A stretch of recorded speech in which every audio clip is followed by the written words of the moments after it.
ನಾಯಿ ಬೆಕ್ಕು ಮತ್ತು ಮಾಯಾಜಾಲದ ಪಾತ್ರೆ.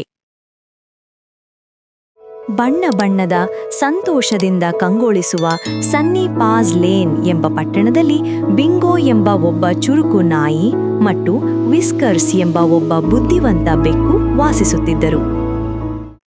ಬಿಂಗೋಗೆ ಓಡುವುದು, ಜಿಗಿಯುವುದು ಮತ್ತು ತಿನ್ನುವುದು ತುಂಬಾ ಇಷ್ಟ. ವಿಸ್ಕರ್ಸ್ಗೆ ಯೋಜನೆ ಮಾಡುವುದು, ಯೋಚಿಸುವುದು ಮತ್ತು ಸ್ವಚ್ಛತೆಯಾಗಿ ಇರೋದು ಇಷ್ಟ. ಆದರೆ ಇವರಿಬ್ಬರಿಗೂ ಒಂದೇ ವಸ್ತು ತುಂಬಾ ಇಷ್ಟವಾಗಿತ್ತು: ಮಾಯಾಜಾಲದ ಕೆಂಪು ಆಹಾರದ ಪಾತ್ರೆ. ಅದರಲ್ಲಿ ಯಾವಾಗ ಬೇಕಾದರೂ ರುಚಿಯಾದ ಆಹಾರ ತುಂಬುತ್ತಿತ್ತು.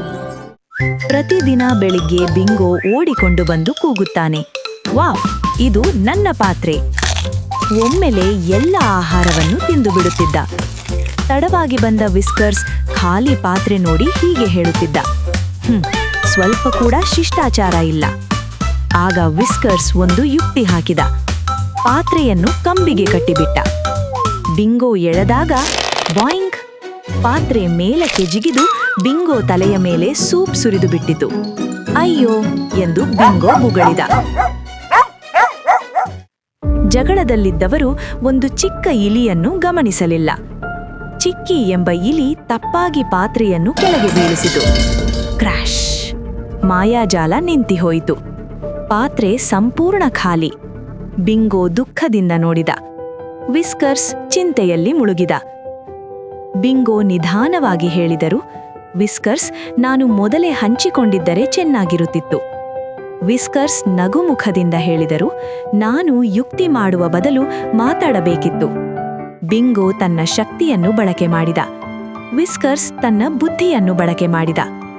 ಇಬ್ಬರೂ ಸೇರಿ ಪಾತ್ರೆಯನ್ನು ಸರಿಪಡಿಸಿದರು. ಪಾತ್ರೆ ಮತ್ತೆ ತುಂಬಿತು. ಈ ಬಾರಿ ಎಲ್ಲರಿಗೂ ಸಾಕಾಗುವಷ್ಟು. ಚಿಕ್ಕಿ ಇಲಿಗೂ ಆಹಾರ ಕೊಟ್ಟರು. ಆ ದಿನದಿಂದ ಬಿಂಗೋ ಕಾದು ಕಲಿತ. ವಿಸ್ಕರ್ಸ್ ನಂಬಿಕೆ ಕಲಿತ. ಇಬ್ಬರೂ ಉತ್ತಮ ಸ್ನೇಹಿತರಾದರು. ಜಗಳಕ್ಕಿಂತ ಹಂಚಿಕೆ ಮತ್ತು ಸಹಕಾರ ಹೆಚ್ಚು ಸಂತೋಷ ತರುತ್ತವೆ. ಇದೊಂದು ಪಾಠ: ಸ್ನೇಹ ಯಾವಾಗಲೂ ಹಂಚಿಕೆಯಿಂದ ಆರಂಭವಾಗುತ್ತದೆ.